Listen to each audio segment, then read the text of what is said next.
नमस्ते छत्तीसगढ़ वासियों, मैं हूं आपके साथ दिव्यांश शर्मा। आप देख रहे हैं आपकी आवाज। 2023 में छत्तीसगढ़ में विधानसभा चुनाव है। कांग्रेस की सरकार अपनी अपनी उपलब्धियां गिना रही है और विपक्षी दल बीजेपी सरकार की खामियां गिना रही है। दोनों ही संगठन स्तर पर भी रणनीति बना रहे हैं, पार्टी को मजबूत करने के बाद जुटे हुए हैं। बीजेपी में तो बदलाव ही बदलाव देखने को मिल रहे हैं। पहले प्रदेश अध्यक्ष बदले, नेता प्रतिपक्ष बदले, फिर बीजेपी के प्रदेश प्रभारी बदले और अब दिवाली से पहले संगठन ने 13 जिलों के अध्यक्ष भी बदल दिए हैं। बदलाव की ये बयार क्या इशारा कर रही है? क्या ये वक्त की जरूरत है या मजबूरी है?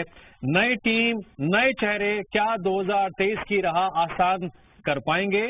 कांग्रेस तो चुटकी ले रही है, कह रही है कितने भी बदलाव कर लीजिए, सब भ्रष्ट है, कोई फर्क नहीं पड़ने वाला। 2023 में फिर से कांग्रेस ही जीतेगी। आज इसी मुद्दे पर हम डिबेट करने जा रहे हैं। बीजेपी में ये बदलाव 2023 में क्या असर दिखाएंगे? नए चेहरों पर दांव तो लगा रही है पार्टी, क्या ये 2023 की तैयारी है? मिशन 2023 को लेकर छत्तीसगढ़ बीजेपी की महत्वपूर्ण बैठक भी हुई। बैठक में प्रदेश बीजेपी अध्यक्ष अरुण साव और प्रदेश सह संगठन मंत्री पवन साय सहित और भी पदाधिकारी मौजूद रहे।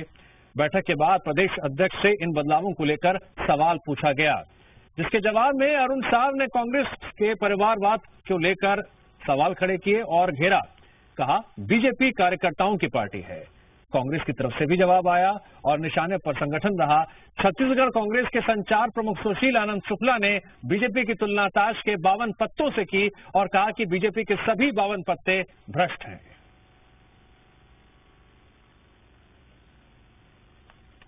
परिवारवादी पार्टियां हमारे पार्टी के संगठनात्मक मामलों में कुछ बोलने का अधिकार इनको है नहीं, कि वर्षों से एक ही परिवार का कब्जा और राज कांग्रेस पार्टी में रहा है। हमारी पार्टी कार्यकर्ता पर आधारित पार्टी है, कार्यकर्ताओं की पार्टी है। समय समय पर अलग अलग कार्यकर्ताओं को हम अलग अलग जिम्मेदारी और काम में लगाते हैं और हर कार्यकर्ता को कुछ न कुछ काम देकर संगठन के काम में जोड़कर रखते हैं। ताश में 52 पत्ते होते हैं, इनके 52 के 52 पत्ते भ्रष्ट है। ये किसी को भी सामने आए लाए कोई फर्क नहीं पड़ने वाला। ताश में 52 पत्ते होते हैं, इनके 52 के 52 पत्ते भ्रष्ट है। ये किसी को भी सामने आए लाए कोई फर्क नहीं पड़ने वाला। आज डिबेट में हमारे साथ खास पैनल जुड़ेगा और उनसे आपकी आवाज में हम पूछेंगे ये सवाल आपकी टीवी स्क्रीन पर। सीजी बीजेपी में 2023 चुनावों से पहले क्यों इतने बदलाव हुए? क्या नई टीम और नए चेहरे करा पाएंगे सत्ता में वापसी? बड़ा सवाल, अहम सवाल। 2023 विधानसभा चुनाव की राह कितनी आसान हो पाएगी? बीजेपी संगठन में बदलाव से कार्यकर्ताओं को क्या संदेश देने की कोशिश की गई है? कांग्रेस के भ्रष्ट वाले आरोपों में कितना दम है और क्या बदलाव से बीजेपी को कोई फायदा होगा? ये तमाम सवाल आज रहेंगे और इन सवालों का जवाब देने के लिए हमारे साथ आज डिबेट में जुड़ रहे हैं खास मेहमान। हमारे साथ बीजेपी से मीडिया प्रभारी प्रदेश के अमित चिमनानी जुड़ गए हैं। अमित जी, बहुत बहुत स्वागत है आपका। तो वहीं हमारे साथ नितिन बंसाली जुड़ गए हैं, आप कांग्रेस से हैं। नितिन जी, बहुत बहुत स्वागत है आपका। वरिष्ठ पत्रकार गंगेश द्विवेदी भी हमारे साथ डिबेट में जुड़ रहे हैं। गंगेश जी, स्वागत है। सबसे पहला सवाल अमित चिमनानी जी आपसे है और एक नई जिम्मेदारी के साथ आज पहली बार आप मेरे साथ डिबेट में जुड़ रहे हैं, उसका मैं आपको शुभकामनाएं देता हूं।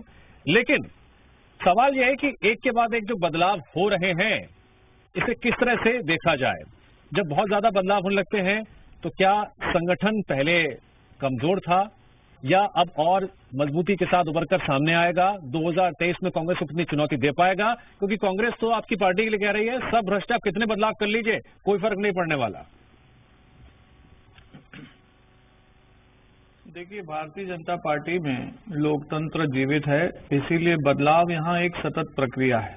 ये हमेशा होता आया है, अभी भी हुआ है, आगे भी होगा।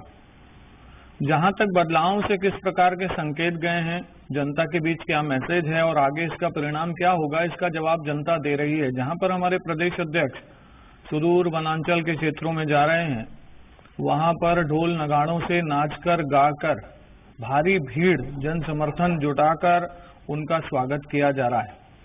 नेता प्रतिपक्ष जहां जा रहे हैं, भव्य स्वागत उनका हो रहा है। जनता उनसे मिलने को आतुर है। हमारे अन्य पदाधिकारी जहां पर भी दौरे पर जा रहे हैं, जनता सीधा संवाद कर रही है और जनता उन्हें कह रही है कि हम बहुत परेशान हैं इस भ्रष्ट सरकार से, अब इन्हें आप हटाइए, हम आपके साथ हैं, फिर से आप वापस आइए। ये जनता कह रही है और ये सभी के बीच में फीडबैक है। जहां तक कांग्रेस ने जो आरोप लगाया है, ताश के पत्ते कहा या भ्रष्ट कहा, ये किस प्रकार की सरकार है जो 4 साल में केवल आरोप लगाती रही। एक चवन्नी का भ्रष्टाचार का आरोप किसी भी भारतीय जनता पार्टी के नेता पर साबित कर पाई? नहीं कर पाई। तो इसका साफ मतलब है कि ये केवल आरोप लगाते हैं। एक गीत है दिव्यांशु जी, मेरे देश की धरती सोना उगले उगले हीरे मोती। ये छत्तीसगढ़ के परिप्रेक्ष्य में चेंज हो गया कि छत्तीसगढ़ के अधिकारियों के घर उगले हीरे, उगले सोना, उगले डायमंड, क्या क्या नहीं निकल रहा है इनके संरक्षण में। अधिकारियों के घर से सीधे तार जुड़े हुए हैं सरकार से। ईडी की छापेमार कार्रवाई ने छत्तीसगढ़ को कहीं न कहीं एक भ्रष्टाचारी सरकार के संरक्षण के रूप में प्रचलन करना शुरू कर दिया है। ठीक है, जहां पर बहुत सारे अधिकारी रैकेट बनाकर काम कर रहे थे, संक्षेप में भ्रष्टाचार कर रहे थे। बस मेरा एक 10 सेकंड का निवेदन है, इतने सब कुछ मिलने के बावजूद भी कांग्रेस की सरकार को सांप सूंघा हुआ है। इन अधिकारियों पर कोई कार्रवाई नहीं, कोई निलंबन नहीं। तो भ्रष्टाचारियों का संरक्षण करने वाली सरकार का जाना तय है और हमारी टीम में ये मादा है कि इनको छत्तीसगढ़ से विदा करके भारतीय जनता पार्टी की सरकार बनाएगी। ठीक है, नितिन बंसाली जी, बीजेपी में जितने भी बदलाव हो रहे हैं उसको लेकर आपकी पार्टी सवाल खड़े कर रही है, भ्रष्ट बता रही है। बीजेपी पलटवार करते हुए कह रहे हैं कि आपके अधिकारी इतने भ्रष्ट है कि उनके घर से सोना न जाने क्या क्या निकलकर सामने आ रहा है, और अगर हमारी पार्टी में से कोई भी नेता भ्रष्ट है तो फिर 4 साल हो गए, कार्रवाई क्यों नहीं की। हमारी पार्टी तो और ज्यादा इन बदलावों से मजबूत हुई है, 2023 में जीत पक्की है। आपका पक्ष? देखिए, भारतीय जनता पार्टी छत्तीसगढ़ में एक प्रयोगशाला बन चुकी है। वैज्ञानिक हो चुके हैं, ऊपर के लोग जो बैठे हैं भाजपा के, नए नए प्रयोग कर रहे हैं। कभी प्रदेश अध्यक्ष बदल रहे हैं, कभी नेता प्रतिपक्ष बदल रहे हैं, कभी जिला अध्यक्ष बदल रहे, हमें कोई फर्क नहीं पड़ता।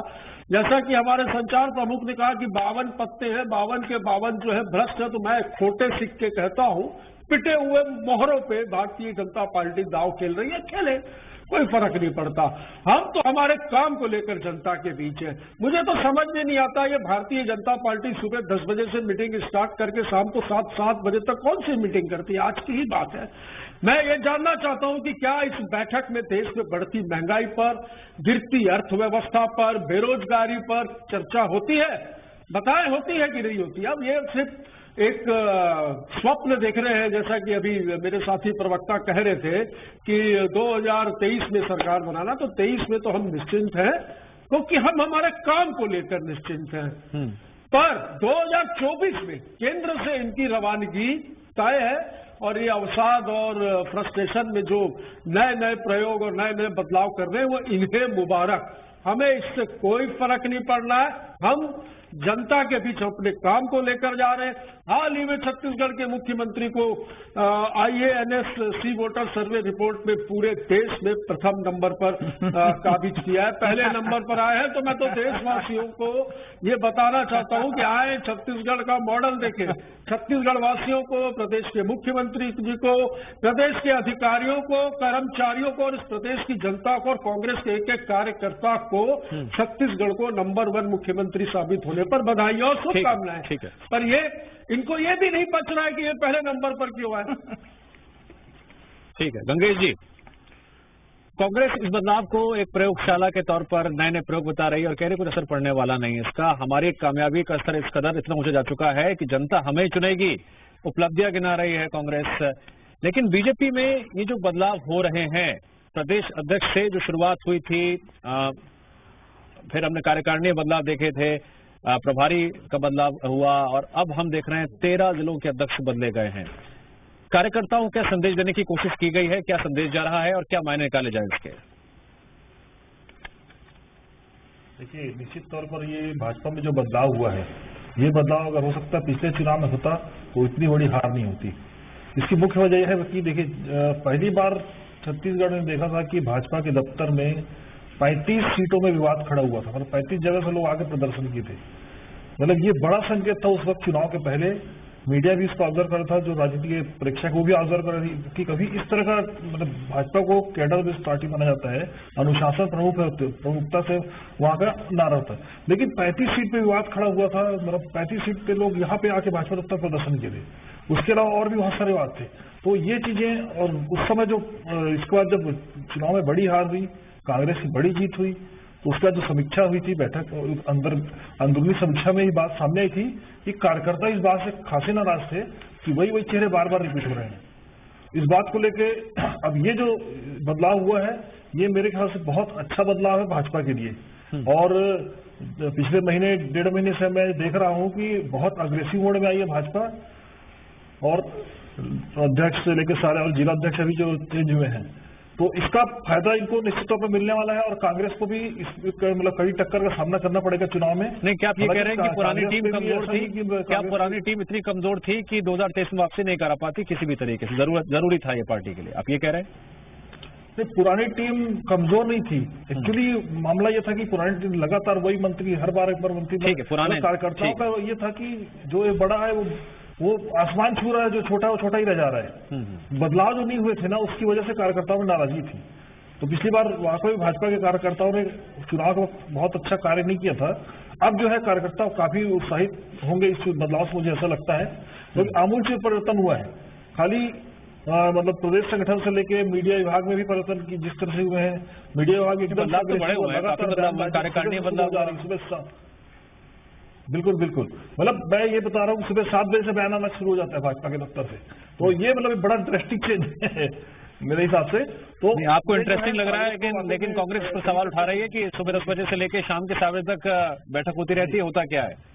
निकल के तो कुछ आता नहीं है। कांग्रेस सवाल खड़े कर रही है। बहरहाल अमित चिमनानी जी, 13 जिलों के जो अध्यक्ष बदले गए उसमें कई ऐसे चेहरे हैं जो भरोसेमंद चेहरे के तौर पर देखे जाते थे, सक्रिय भी दिखाई दे रहे थे।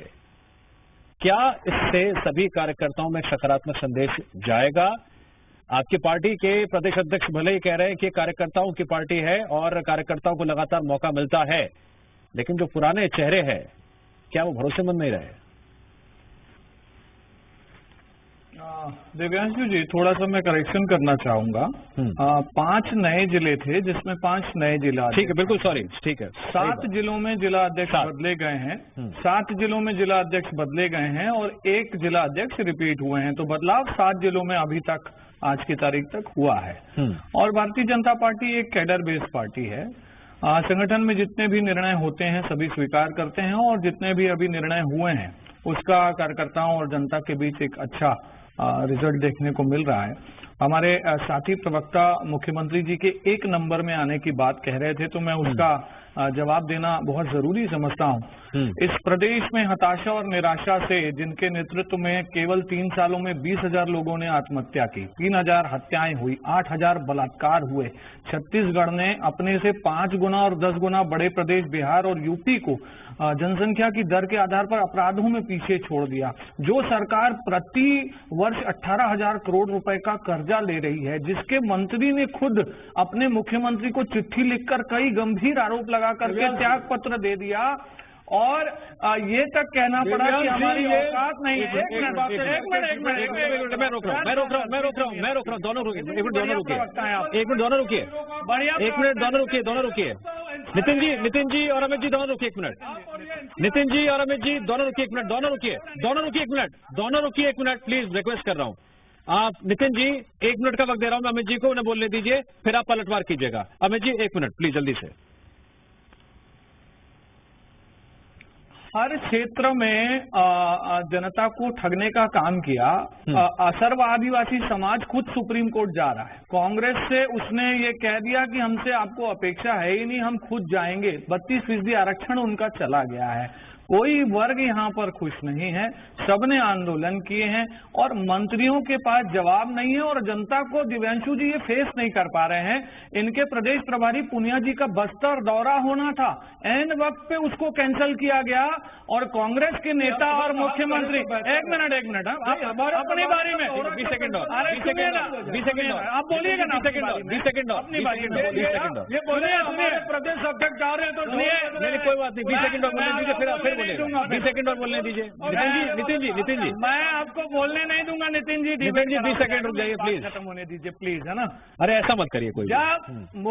जब हमारे नेता जा रहे हैं तो उनको मालाएं डाली जा रही है। मुख्यमंत्री जी कहीं जाते हैं तो दूर से लोग चिल्लाते हैं, ओ काका रोड ला बनवा देना गा। इसके वीडियो वायरल हो रहे हैं, आप देखिए, सबके पास है। और मुख्यमंत्री जी एक जगह गए व्यापारियों से मिलने, व्यापारियों ने एक ज्ञापन देने की कोशिश की, उन्होंने कहा कि मैं आपसे नहीं मिलूंगा, वो आगे चले गए। अमित जी अब बारी है नितिन जी की जवाब देने की। जितना ध्यान कांग्रेस की राजनीति में उतना यदि नितिन जी बोलिए, नहीं कर पा रहे। नितिन जी बोलिए, नितिन जी जवाब दीजिए। 15 सीटों में नहीं सिमटते, ये दूसरों के घर में ताका जाके बंद करो भाई। नहीं नितिन जी देखिए, बीजेपी का तर्क है, बीजेपी का तर्क ये है और गंगेश जी भी कह रहे हैं। एक मिनट अमित जी अब सवाल नितिन जी अब सवाल ये है, बीजेपी का तर्क ये है, दावा ये है कि नई टीम जोश से लबरेज है, उत्साह लगातार बढ़ रहा है, जो 2018 में नहीं हुआ अब वो 2023 में होगा इस नई टीम के साथ। होगा ना 2023 में, ये 14 भी नहीं बचेंगे, होगा, बिल्कुल होगा। आप देखिएगा इनकी ऊर्जावान टीम को, पिछले चुनाव में जितने सदस्य बनाए उतने वोट नहीं मिले, 14 लाख इनके कार्यकर्ताओं ने ही इनको वोट। अभी जनता के बीच क्यों नहीं जा पा रहे हो? विषय है, और हारने के दौरे कैंसिल कर रहे हो और इनके बड़े आदिवासियों का आरक्षण छीन रहे हो, खुद की करनी होगी, गड्ढे बांटने के लिए पैसे नहीं है आपके पास। तो ये पूरे प्रदेश में कैंपेन चल रहा है, लबरा के डबरा सब बदल दें, हमें क्या करना है? लोग गड्ढों का नामकरण कांग्रेस के नेताओं के नाम से कर रहे हैं। इनकी कारगुजारी कहीं नितिन बंजाली जी के नाम से भी किसी गड्ढे का नामकरण न हो जाए। जिस सरकार की गड्ढे बांटने की ताकत नहीं है वो सरकार बनाएगी। छत्तीसगढ़ में तो कोई चेहरा, अरे आपके मंत्री कह रहे हैं पैसा देने की हमारी औकात नहीं है, आप सरकार बनाओगे तो पूरा सब। अरे 25 साल आपकी सरकार नहीं बनेगी। अब जनता से अमित जी और नितिन जी 2023 में इस स्टूडियो में और डिबेट में सरकार नहीं बनने वाली है। अमित जी और नितिन जी 2023 के विधानसभा चुनाव 2023 में अभी नहीं है और सरकार अभी नहीं बनने वाली है। सपना देख ठीक है गंगेश जी सपना देखने को कोई टैक्स। गंगेश जी टक्कर कितनी जबरदस्त होने वाली है 2023 के लिहाज से, जो नई टीम और नए चेहरे दिखाई दे रहे हैं? बिल्कुल आपका कहना एकदम सही है। ये जबरदस्त चुनावी सरगर्मी शुरू हो चुकी है और छत्तीसगढ़ में भी और इसका रूप और बढ़ता ही जाएगा, क्योंकि देखिए इधर भी युवा टीम है, अभी बदलाव होंगे और बदलाव होंगे। अभी अपनी टीम में काफी कुछ चेंज किया है, अभी और बदलाव होंगे। मुझे लगता है कि अभी और जिलों में बदलाव, बिल्कुल 100% बदलाव के और भी आसार दिखाई दे रहे हैं और उस बदलाव के साथ साथ अग्रेशन भी बढ़ेगा, दोनों ही पार्टी में टकराव बढ़ेगा और ये चुनाव बहुत ही रोचक होने वाला है। एग्रेशन बढ़ने की गारंटी तो मैं ले सकता हूं कि जब भी स्टूडियो में हम डिबेट करते हैं बीजेपी या कांग्रेस, कभी कभी तो रोकने में मेरे पसीने छूट जाते हैं। बहुत बहुत शुक्रिया आप दोनों का और वरिष्ठ पत्रकार गणेश द्विवेदी जी का भी इस डिबेट में जुड़ने के लिए। और यहाँ वक्त है ब्रेक का। जीएमपीसीजी पर खबरों का सिलसिला लगातार जारी है।